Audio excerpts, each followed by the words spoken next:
Hello, good morning student. इस video में आपका स्वागत है।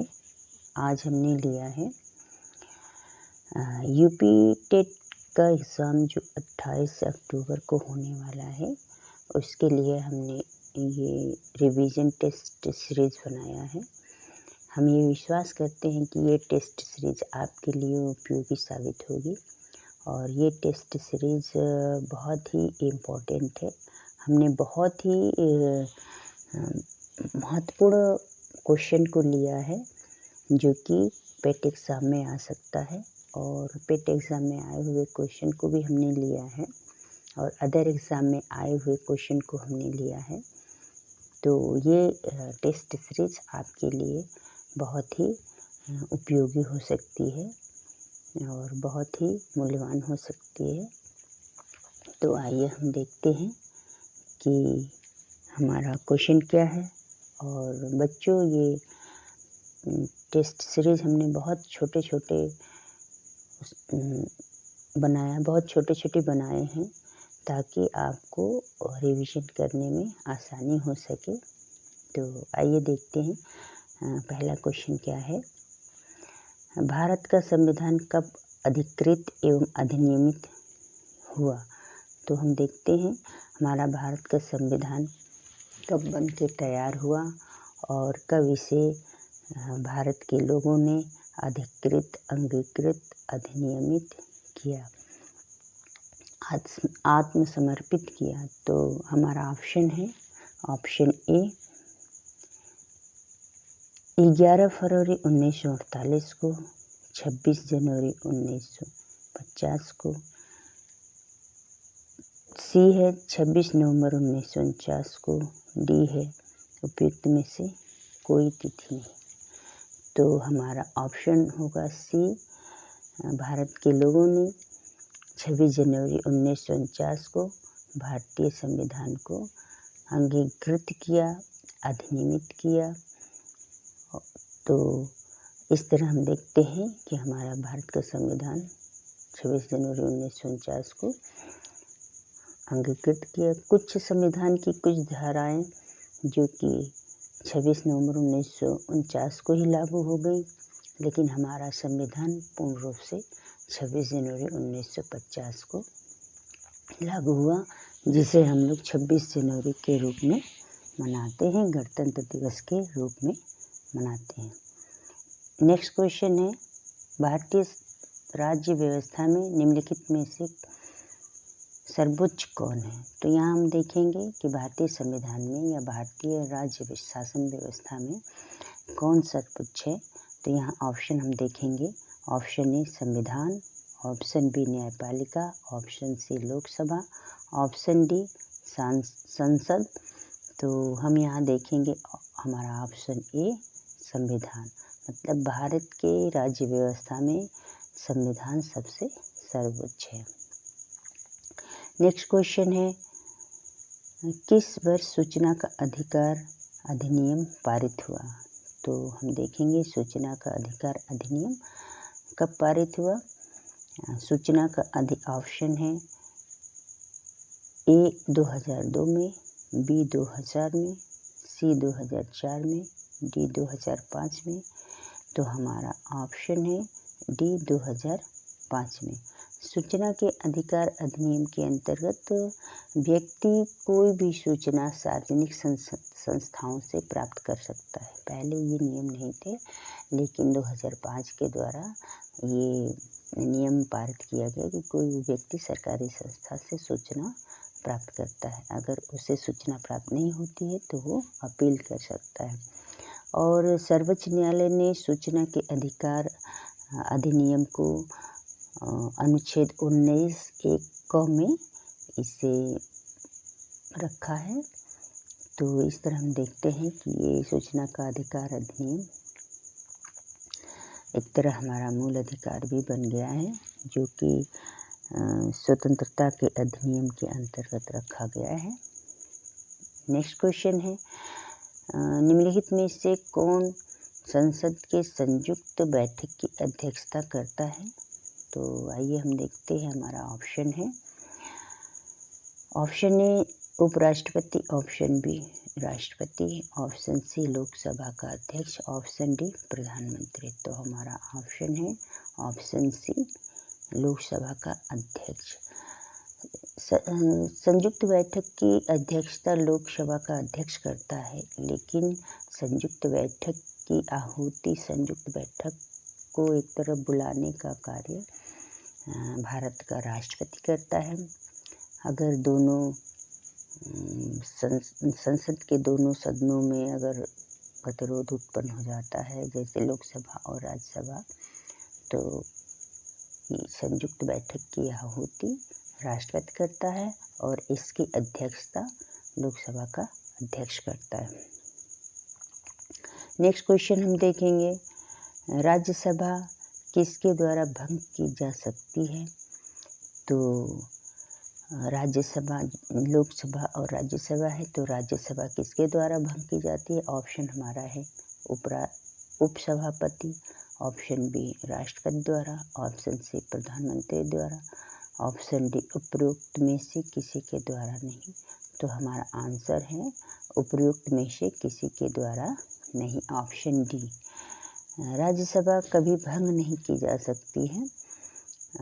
ये इसके सदस्य जो हैं 2 वर्ष बाद मतलब सेवानिवृत्त होते हैं, लेकिन इसको भंग नहीं किया जा सकता। और लोकसभा को भंग किया जा सकता है, लेकिन राज्यसभा को भंग नहीं किया जा सकता। नेक्स्ट क्वेश्चन है, ब्रिटिश संसद ने भारतीय स्वतंत्रता अधिनियम कब पारित किया था? तो आइए हम देखते हैं, ब्रिटिश संसद ने भारतीय स्वतंत्रता अधिनियम कब पारित किया था? हमारा ऑप्शन है ऑप्शन ए 18 जनवरी 1948 को, ऑप्शन बी 18 जुलाई 1947 को, ऑप्शन सी 18 जून 1949 को, ऑप्शन डी 18 जून 1950 को। तो हमारा ऑप्शन होगा ऑप्शन बी 18 जुलाई 1947 को।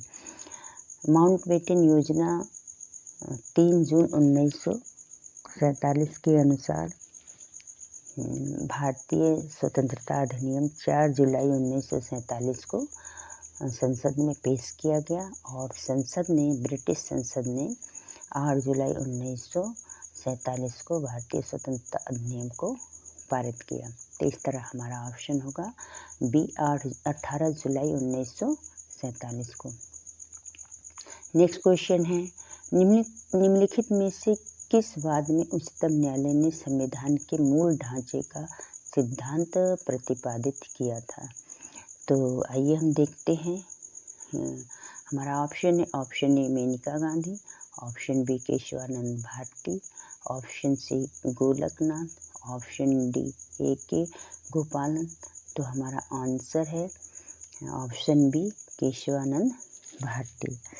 जो ये मूल ढांचे का सिद्धांत है, ये संविधान के मूल ढांचे का सिद्धांत तो गोलकनाथ बनाम केस में कहा गया था कि संसद उद्देश्य प्रस्ताव के किसी भी उद्देश्य प्रस्ताव में संशोधन नहीं कर सकती, लेकिन केशवानंद भारती बनाम केरला राज्य के मामले में जब वाद आया, इसमें 13 न्यायाधीशों ने निर्णय लिया और ये सबसे बड़ा निर्णय था 1973 में। उसके बाद ये निर्णय हुआ कि संसद 378 का उपयोग करके संविधान के किसी भी भाग में संशोधन कर सकती है, लेकिन उसके मूल ढांचे में कोई परिवर्तन नहीं कर सकती, मूल स्ट्रक्चर में उसके कोई परिवर्तन नहीं कर सकती। तो यही केशवानंद भारती मामले में संविधान के मूल ढांचे का सिद्धांत प्रतिपादित किया। नेक्स्ट क्वेश्चन है, भारतीय संविधान को कितने भागों में विभाजित किया गया है? तो आइए हम देखते हैं, ऑप्शन हमारा है ऑप्शन ए 18 भागों में, ऑप्शन बी 20 भागों में, ऑप्शन सी 22 भागों में, ऑप्शन डी 24 भागों में। तो हमारा आंसर होगा आंसर सी 22 भागों में। भारतीय संविधान के मूल ढांचे में तो हम देखते हैं कि भारतीय संविधान में 395 अनुच्छेद हैं, 8 अनुसूचियाँ हैं और 22 भाग हैं। तो इस तरह हम देखते हैं कि भारतीय संविधान को 22 भागों में बांटा गया है। लेकिन 42वें संवैधानिक संशोधन 1976 के द्वारा इसमें 3 और भाग जोड़े गए हैं। तो इस तरह 25 भाग हैं इसमें, लेकिन हम मूल रूप से 22 भाग को ही मानते हैं। नेक्स्ट क्वेश्चन है, किसके प्रस्ताव के द्वारा उपराष्ट्रपति को उसके पद से हटाया जा सकता है? तो आइए हम देखते हैं। हमारा ऑप्शन है लोकसभा, बी है कैबिनेट, सी है राज्यसभा, डी है मंत्री परिषद। तो हमारा आंसर होगा राज्यसभा। उपराष्ट्रपति को अनुच्छेद 67 के द्वारा राज्यसभा में प्रस्ताव पेश किया जाता है हटाने के लिए, लेकिन इसके लिए उपराष्ट्रपति को 14 दिन पहले सूचना दी जाती है, प्रस्ताव पेश करने की 14 दिन पहले। और उस उपराष्ट्रपति को हटाने के लिए हम केवल राज्यसभा में ही प्रस्ताव पेश कर सकते हैं, और राज्यसभा में अगर प्रस्ताव पास हो जाता है तो लोकसभा उससे सहमति प्रदान करती है। तो इस तरह उपराष्ट्रपति को हटाया जाता है। नेक्स्ट क्वेश्चन हम देखेंगे, बंदी बनाए गए एक व्यक्ति के मौलिक अधिकारों की रक्षा किस अनुच्छेद से प्राप्त होती है? तो हमारा ऑप्शन है, ऑप्शन ए अनुच्छेद 18, ऑप्शन बी अनुच्छेद 21, ऑप्शन सी अनुच्छेद 19, ऑप्शन डी अनुच्छेद 22। तो हमारा आंसर होगा ऑप्शन डी अनुच्छेद 22। अनुच्छेद 22 में जो व्यक्ति है अगर उसे बंदी बनाया गया है किसी कारणवश, तो उसे ये बताया जाएगा कि उसे किस कारण से बंदी बनाया गया है, और उसे अपने मतलब ऐसे सहयोगी से उसके लिए मतलब कोर्ट में अपील करने के लिए छोड़ दी जाएगी, और 24 घंटे के अंदर उसे जिला मजिस्ट्रेट के सामने उपस्थित करना होता है।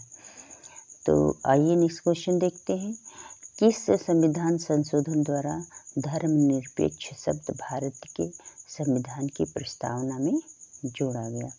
तो ऑप्शन हमारा है, ऑप्शन ए 7वें संविधान संशोधन के द्वारा, ऑप्शन बी 24वें संविधान संशोधन के द्वारा, ऑप्शन सी 44वें संविधान संशोधन के द्वारा, ऑप्शन डी 42वें संविधान संशोधन के द्वारा। तो हमारा आंसर होगा ऑप्शन डी 42वें संविधान संशोधन के द्वारा। तो 42वें संविधान संशोधन के द्वारा 42वें संविधान संशोधन 1976 के द्वारा भारतीय संविधान की प्रस्तावना में समाजवादी और धर्मनिरपेक्ष और अखंडता शब्द जोड़ा गया है। तो इस तरह हमारा आंसर होगा ऑप्शन डी 42वें संविधान संशोधन के द्वारा। अगला क्वेश्चन है, संपत्ति के अधिकार को किस संविधान संशोधन के द्वारा समाप्त किया गया है? तो जो हमारे मूल अधिकार दिया गया था, हमारे संविधान में 7 मूल अधिकार दिए गए थे, लेकिन अब 6 मूल अधिकार है। संपत्ति का जो मूल अधिकार था उसे हटा के कानूनी अधिकार बना दिया गया है। तो आइए हम देखते हैं, ऑप्शन ए 42वें संविधान संशोधन द्वारा, 59वें संविधान संशोधन द्वारा, सी है 50वें संविधान संशोधन द्वारा, डी है 44वें संविधान संशोधन द्वारा। तो हमारा आंसर होगा डी 44वें संविधान संशोधन द्वारा। तो संपत्ति के अधिकार को 44वें संविधान संशोधन द्वारा एक कानूनी अधिकार बना दिया गया है। अगला क्वेश्चन है, निम्न में से किसे मूल अधिकार का रक्षक समझा जाता है? तो आइए ऑप्शन देखते हैं। ऑप्शन ए राष्ट्रपति को, ऑप्शन बी उपराष्ट्रपति को, ऑप्शन सी न्यायालय को, ऑप्शन डी संसद को। तो हमारा आंसर होगा न्यायपालिका को। मूल अधिकारों का रक्षक न्यायपालिका को माना गया है। उच्चतम न्यायालय में अनुच्छेद 32 के द्वारा हम रिट जारी कर सकते हैं अपने मूल अधिकार का हनन होने पे, और उच्च न्यायालय में अनुच्छेद 226 के द्वारा हम रिट दायर कर सकते हैं अपने मूल अधिकारों का हनन होने में। तो इस तरह हम देखते हैं कि मूल अधिकारों का रक्षक न्यायपालिका को माना गया है। तो हमारा ऑप्शन होगा सी। अगला क्वेश्चन है, राज्य के नीति निर्देशक तत्व किस देश से संविधान में लिया गया है? किस देश के संविधान से लिया गया है? तो हमारा आंसर है ऑप्शन ए अमेरिका के संविधान से, ऑप्शन बी ब्रिटेन के संविधान से, ऑप्शन सी अफ्रीका के संविधान से, ऑप्शन डी आयरलैंड के संविधान से। तो हमारा आंसर है ऑप्शन डी आयरलैंड के संविधान से। हमारा संविधान बना है तो हमारे संविधान में बहुत सारे देश से संविधान को लिया गया है। वो स्रोत हैं बहुत सारे देश, जैसे अमेरिका है, ब्रिटेन है, आयरलैंड है, ऑस्ट्रेलिया है। बहुत सारे वहाँ के जो हमारे संविधान के अनुसार हमारे देश के लोगों के लिए जो उपयोगी है, लाभप्रद है, तो उन देशों के संविधान से हमारे संविधान में वो चीज़ें ग्रहण की गई हैं। यहाँ के वातावरण के अनुसार वहाँ की कुछ बातें संविधान से ली गई हैं। तो इसी तरह राज्य के नीति निर्देशक तत्व जो हमारे संविधान में है, अनुच्छेद 36 से लेकर अनुच्छेद 51 तक, तो उसे आयरलैंड के संविधान से लिया गया है।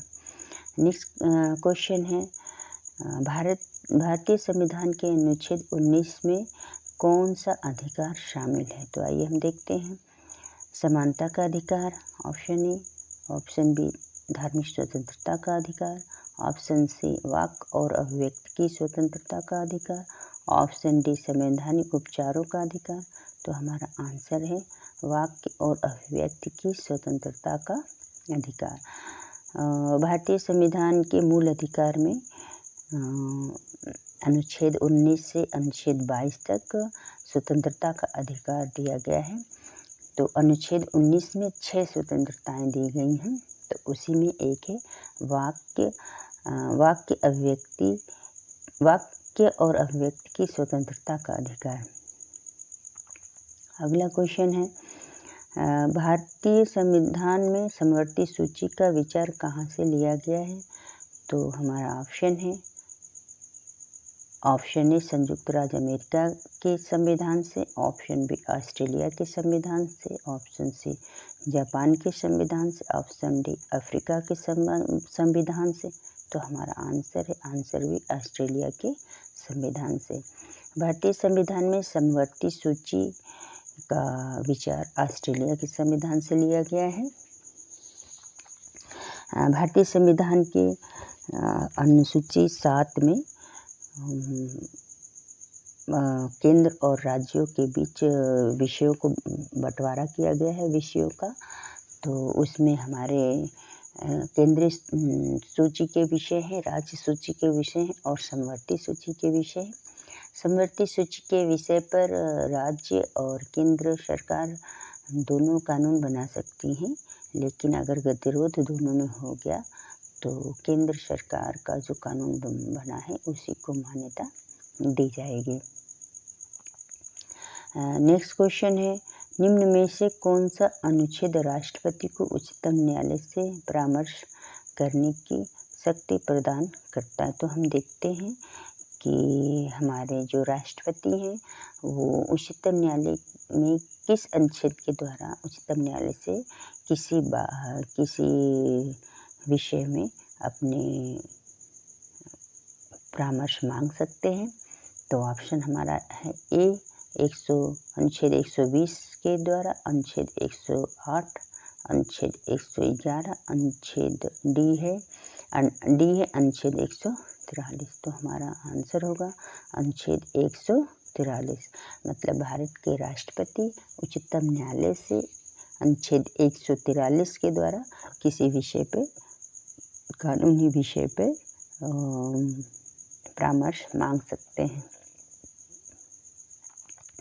भारतीय संविधान का कौन सा अनुच्छेद बालकों के नियोजन से सीधा संबंध रखता है? तो आइए हम देखते हैं। हमारा ऑप्शन है, ऑप्शन ए अनुच्छेद 18, ऑप्शन बी अनुच्छेद 20, ऑप्शन सी अनुच्छेद 21, ऑप्शन डी अनुच्छेद 24। तो हमारा आंसर ऑप्शन डी अनुच्छेद 24 है।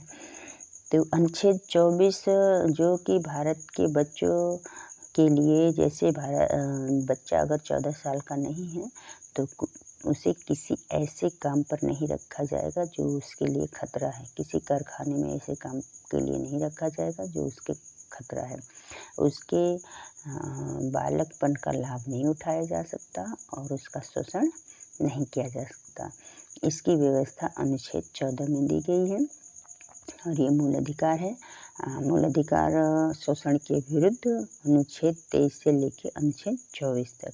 तो अनुच्छेद 24 है जो कि बालकों के नियोजन से सीधा संबंध रखता है। अगला क्वेश्चन है, निम्न में से कौन संसद का उन्नयन भाग नहीं है? तो हम देखते हैं। ऑप्शन हमारा A Rajya Sabha, option B Lok Sabha, option C राष्ट्रपति, ऑप्शन डी उपराष्ट्रपति। तो हमारा आंसर होगा उपराष्ट्रपति। भारत के संविधान के अनुच्छेद 79 में ये व्यवस्था दी गई है कि भारत की एक संसद होगी और वो संसद जो है राज्यसभा, लोकसभा और राष्ट्रपति से मिलकर बनेगी। तो इस तरह ये संसद के तीनों अंग हैं और उपराष्ट्रपति इनके अभिन्न अंग नहीं हैं। नेक्स्ट क्वेश्चन है, भारतीय संविधान सभा की प्रथम बैठक कब की गई? तो आइए हम देखते हैं भारतीय संविधान सभा की प्रथम बैठक कब हुई। और इसी भारतीय संविधान सभा के द्वारा हमारे देश के संविधान का निर्माण हुआ है। तो ऑप्शन है ए 9 दिसंबर 1946 को, ऑप्शन बी 9 दिसंबर 1947 को, ऑप्शन सी 9 दिसंबर 1948 को, ऑप्शन डी 11 दिसंबर 1946 को। तो हमारा ऑप्शन है ऑप्शन ए 9 दिसंबर 1946 को भारतीय संविधान की प्रथम बैठक हुई, संविधान सभा की प्रथम बैठक हुई। अगला क्वेश्चन है, भारतीय संविधान सभा के उद्घाटन अधिवेशन के अध्यक्ष कौन थे? तो भारतीय संविधान सभा के उद्घाटन अधिवेशन के अध्यक्ष हम देखते option A Mahatma Gandhi, option B Sardar Vallabhbhai Patel, option C Sachchidanand Sinha, option D Pandit Jawaharlal Nehru. तो हमारा आंसर होगा आंसर सी सच्चिदानंद सिन्हा। सच्चिदानंद सिन्हा 9 दिसंबर 1946 को जो प्रथम बैठक हुई उसके अस्थायी अध्यक्ष थे, मतलब उद्घाटन अधिवेशन के ये अध्यक्ष थे। और 11 दिसंबर 1946 को डॉक्टर राजेंद्र प्रसाद को भारतीय संविधान सभा का अस्थायी अध्यक्ष बनाया गया। अगला क्वेश्चन है, कौन सा अनुच्छेद अस्पृश्यता का उन्मूलन करता है? तो हमारा ऑप्शन है ऑप्शन ए अनुच्छेद 16, ऑप्शन बी अनुच्छेद 17, ऑप्शन सी अनुच्छेद 18, ऑप्शन डी अनुच्छेद 19। तो हमारा आंसर है ऑप्शन बी अनुच्छेद 17। नेक्स्ट क्वेश्चन है, निम्न में से कौन तृणमूल लोकतंत्र से संबंधित है? तो आइए हम देखते हैं। ऑप्शन हमारा ए अंतर्राज्य परिषद, ऑप्शन बी क्षेत्रीय परिषद, ऑप्शन सी पंचायती राज व्यवस्था, ऑप्शन डी लोकपाल। तो हमारा आंसर होगा ऑप्शन सी पंचायती राज व्यवस्था। तृणमूल लोकतंत्र से आशय है कि ये जमीनी स्तर की हमारी शासन व्यवस्था, लोकतंत्र व्यवस्था, जैसे लोकतंत्र का विकेंद्रीकरण और तंत्र का विकेंद्रीकरण जो कि है हमारी पंचायती राज व्यवस्था में है। तो इस तरह हमारा आंसर होगा पंचायती राज व्यवस्था। नेक्स्ट क्वेश्चन है न्यायिक पुनरावलोकन प्रचलन में है। तो हमारा ऑप्शन है ऑप्शन ए संयुक्त राज्य अमेरिका में, ऑप्शन बी ब्रिटेन में, ऑप्शन सी भारत में, ऑप्शन डी संयुक्त राज्य अमेरिका और भारत में दोनों देशों में। तो हमारा आंसर होगा ऑप्शन डी संयुक्त राज्य अमेरिका एवं भारत दोनों देशों में। न्यायिक पुनरावलोकन का प्रचलन जो है कि दोनों देशों में है। और न्यायिक पुनरावलोकन का से है कि जो विधायिका और कार्यपालिका का जो कृत्य है, जो कार्य है, उसका पुनरावलोकन न्यायपालिका कर सकती है। तो इस तरह ये न्यायिक पुनरावलोकन की शक्ति भारत के संविधान में अमेरिका के संविधान से ली गई है। नेक्स्ट क्वेश्चन है, लास्ट क्वेश्चन है, भारत की प्रथम महिला राज्यपाल हैं। तो हम देखेंगे option A Sarojini Naidu, option B Shrimati Indira Gandhi, option C Rajkumari Kaur, option D Usha Mehta. तो हमारा ऑप्शन होगा ऑप्शन ए सरोजिनी नायडू। तो ये भारत की प्रथम महिला राज्यपाल हैं और इन्होंने बहुत सारी बुक भी लिखी हुई हैं। तो इस प्रकार हमने ये वीडियो बनाया है और ये वीडियो बहुत ही महत्वपूर्ण है पेट एग्ज़ाम के लिए। और आप इसे पढ़िए, याद करिए और रिवीजन करिए। और ये एकदम रिवीजन सीरीज है। जितना भी आपने पढ़ा है नागरिक शास्त्र के लिए या राजनीति शास्त्र के लिए, तो उसके लिए ये जो सीरीज है ये बहुत ही इम्पॉर्टेंट है। ये वीडियो सीरीज़ जो है बहुत ही इम्पॉर्टेंट है। इसमें से ज़रूर क्वेश्चन मतलब आएंगे, हम ये विश्वास करते हैं। तो ये वीडियो को देखिए, रिवीजन करिए और अच्छी लगी वीडियो तो लाइक, शेयर और सब्सक्राइब करिए और ज़्यादा से ज़्यादा शेयर करिए। और इस वीडियो को देखने के लिए आपको बहुत बहुत धन्यवाद। और वीडियो ज़रूर देखिए, इसमें से ज़रूर क्वेश्चन आएंगे, हमारा ये विश्वास है। Thank you.